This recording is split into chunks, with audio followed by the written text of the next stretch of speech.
తెలంగాణ రాష్ట్ర ప్రభుత్వం అత్యంత ప్రతిష్టాత్మకంగా అమలు చేస్తున్న మహాలక్ష్మి ఉచిత బస్సు ప్రయాణ పథకం మహిళల ఆర్థిక సాధికారతకు నిదర్శనంగా నిలుస్తోందని సికింద్రాబాద్ కంటోన్మెంట్ ఎమ్మెల్యే గణేష్ అన్నారు.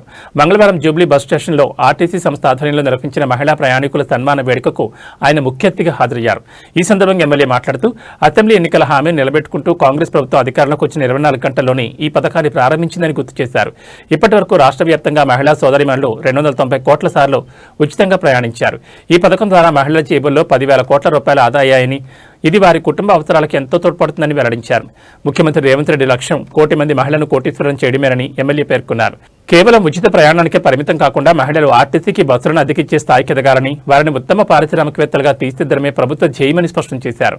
మహిళల దీవెనలతోనే ప్రభుత్వం నడుస్తోందని, ప్రతి సంక్షేమ కార్యక్రమం మహిళల పేరుతోనే ప్రారంభమవుతుందని కొనియాడారు. ఈ కార్యక్రమంలో RTC regional manager Srilatha, deputy general manager Saraswati, depot manager Ravinder పాల్గొన్నారు.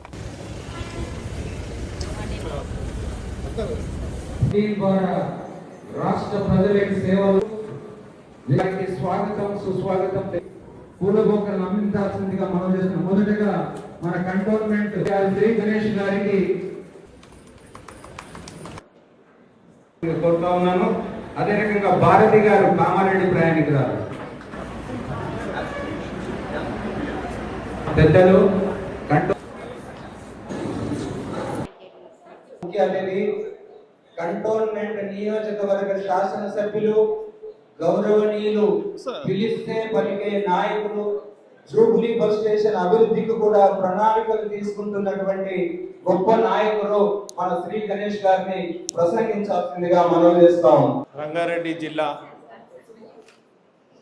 రీజనల్ మేనేజర్ శ్రీలత గారికి, డిప్టీ రీజనల్ మేనేజర్ సరస్వతి గారికి, Jubilee bus station manager Ravinder గారికి, ఇక్కడున్న ఈ యొక్క స్టేషన్లో ఉన్న అందరూ ఆర్టీసీ సిబ్బందికి, అదే మాదిరిగా ఇక్కడ ఇచ్చేసిన పోలీస్ ఇన్స్పెక్టర్ గారికి, ఎస్ఐ గారికి, మీడియా మిత్రులకి, మా అక్క చెల్లెలకి, మా అన్న తమ్ములందరికీ నా యొక్క హృదయపూర్వకంగా నమస్కారాలు. ఈరోజు చాలా సంతోషం. మా అక్క చెల్లెలు, మా అమ్మలే, వారు ప్రయాణించినందుకే ఈ 10,000 కోట్ల రూపాయలు ఆర్టీసీకి లాభమైంది. ఆర్టీసీకి లాభం అంటే గతంలో ఇప్పుడే మేడం గారు చెప్పారు, ఎంతో నష్టంలో ఉంది ఆర్టీసీ, ఏమవుతుందో ఈ యొక్క సంస్థల మీకు ఉపాధి ఉంటుందో పోతుందన్న భయం నుంచి ఈరోజు గౌరవ ముఖ్యమంత్రి రేవంత్ రెడ్డి గారు దీని లాభాల్లో నడిపిస్తున్నారంటే దానికి ముఖ్యంగా మీరందరూ ముఖ్యమంత్రి రేవంత్ రెడ్డి గారిని నమ్మి మీరు ఓట్లేసి వారికి కాంగ్రెస్ పార్టీకి ఆశీర్వాదించినందుకే వారు మీకు సేవ చేయగలుగుతారు. ఈరోజు రాష్ట్రం అంతటా సంతోషంగా ఉండరు, ప్రతి ఒక్క వర్గం సంతోషంగా ఉండరు. ఉచితంగా బస్సు ప్రయాణం కావచ్చు, బస్సులకు కూడా ఓనర్ ఎవరు చేసిరమ్మా? మొన్న మీరు టీవీలలో చూసిరుగా, 1 కోటి మంది మహిళలని కోటీశ్వర్లు చేయాలని ఒక సంకల్పం మన గౌరవ ముఖ్యమంత్రి రేవంత్ రెడ్డి గారి. కావున వారికి మీ అందరూ చప్పట్లతో ధన్యవాదాలు తెలపాల్సిందిగా కోరుతున్నాను. మోడ్రన్ బస్ స్టేషన్తో పాటు ఇక్కడ కూడా ప్రయాణికులకు కొంచెం బస్సులు అవసరం ఉంది. ఆ బస్సులు కూడా మా కంటోన్మెంట్లో ఉన్న అక్కా చెల్లెలు మహిళలు ఎవరైతే ఉన్నారో వారికి గవర్నమెంట్ నుంచి, సర్ఫ్ డిపార్ట్మెంట్ నుంచి, లేకుంటే మెప్మా డిపార్ట్మెంట్ నుంచి బస్సులు కొనిపించి ఆర్టీసీకి కిరాయికి ఇచ్చి వాళ్ళని కూడా ఓనర్లు చేయాలని కూడా అడగడం జరిగింది.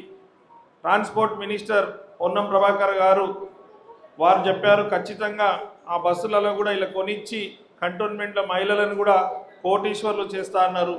290 కోట్ల మంది మహిళలు ఈ ఉచిత బస్సు ప్రయాణాన్ని సద్వినియోగం చేసుకురంటే ఇది ఎంత అవసరమో మనం అందరం అర్థం చేసుకోవాలి.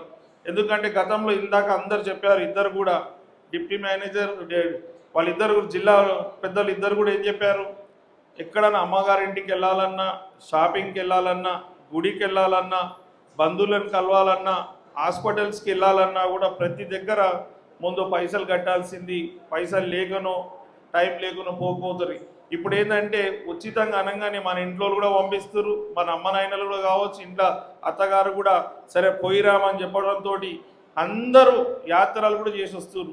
మీరు బాగుండాలని ముఖ్యమంత్రి గారు ఆలోచించి మహిళలు బాగుంటే కుటుంబాలు బాగుంటే సమాజం బాగుంటే రాష్ట్రం అంతా బాగుంటుంది. కాబట్టి మహిళల పేరు మీదనే అన్ని పథకాలు అమలు చేయడం, మహిళలకే పెద్దపీట వేస్తున్నారు.